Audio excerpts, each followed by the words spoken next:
too big.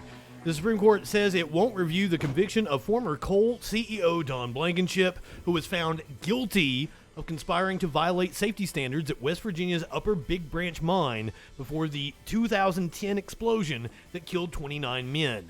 The justices said Monday that they would not take the case of the former CEO of Massey Energy, who spent a year in prison following his conviction, stemming from the worst U.S. coal mining disaster in 40 years.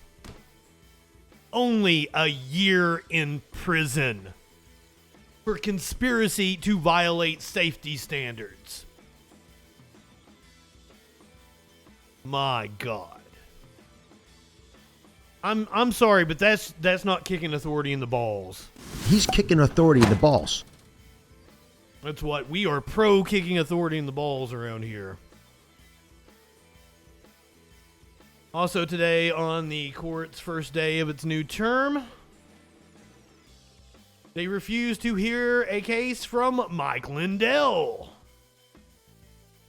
allowing a defamation suit to proceed. The Supreme Court says it won't intervene in a lawsuit in which Dominion Voting Systems accused Mike Lindell, Chief Executive Mike... I'm sorry, hold on. I'm on crack, apparently. I read that wrong. I was on crack. Right. You were on crack. The Supreme Court says it won't intervene in a lawsuit in which Dominion Voting Systems accused My Pillow chief executive, Mike Lindell, of defamation for falsely accusing the company of rigging the 2020 presidential election against former President Donald Trump. As is typical, the High Court did not say anything on Monday about the case, in rejecting it among a host of others. Monday is the first day the High Court is hearing arguments after taking a summer break. Dustin, Media Winch, love you guys. Thank you for being here. And now, this is an actual case that we heard oral arguments from today. And you are going to get to hear from the newest Supreme Court Justice, Ketanji Brown Jackson. Jackson tangles with Gorsuch in her first oral argument appearance. Justice Ketanji Brown Jackson made her first oral argument appearance on Monday in Sackett versus the EPA, the Supreme Court's first case of the term. It centers on whether certain wetlands warrant federal government protection. Jackson was a prominent voice in the proceedings and was unafraid to tangle with both of her fellow justices and the lawyers representing the Sacketts, the people trying to build on currently protected wetlands near Priest Lake in Idaho. In one exchange, she jumped in to rebut a lengthy cross-examination by Justice Neil Gorsuch.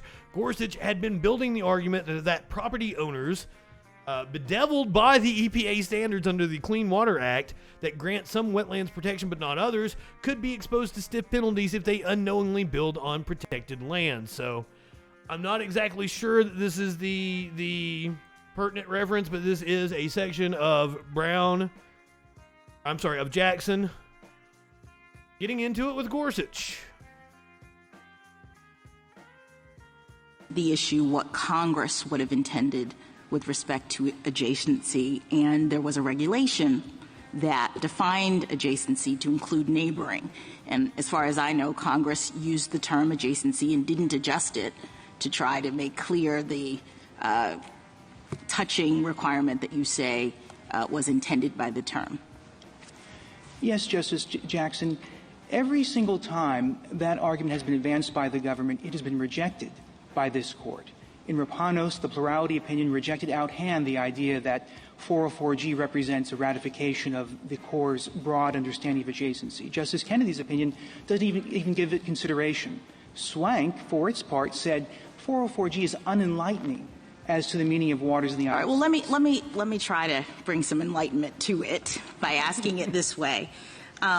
You say the question is which wetlands are covered, which I agree with, but I guess my question is why would Congress draw the coverage line between abutting wetlands and neighboring wetlands when the objective of the statute is to ensure the chemical, physical, and biological integrity of the nation's waters? So are you saying that neighboring wetlands can't impact the quality of navigable waters? Justice Jackson, not at all. However, it's also important to acknowledge that Congress was balancing concerns here. On the one hand, there is a water quality issue.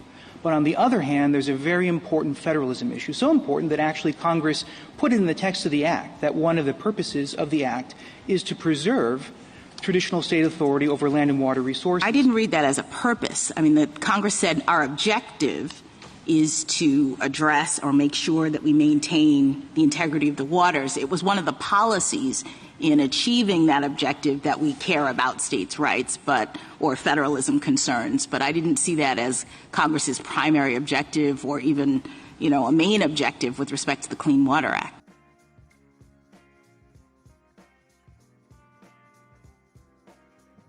So the graphic you see on screen currently explains why the wetlands are pretty important and why you might not want to try to reclaim them and build houses on them.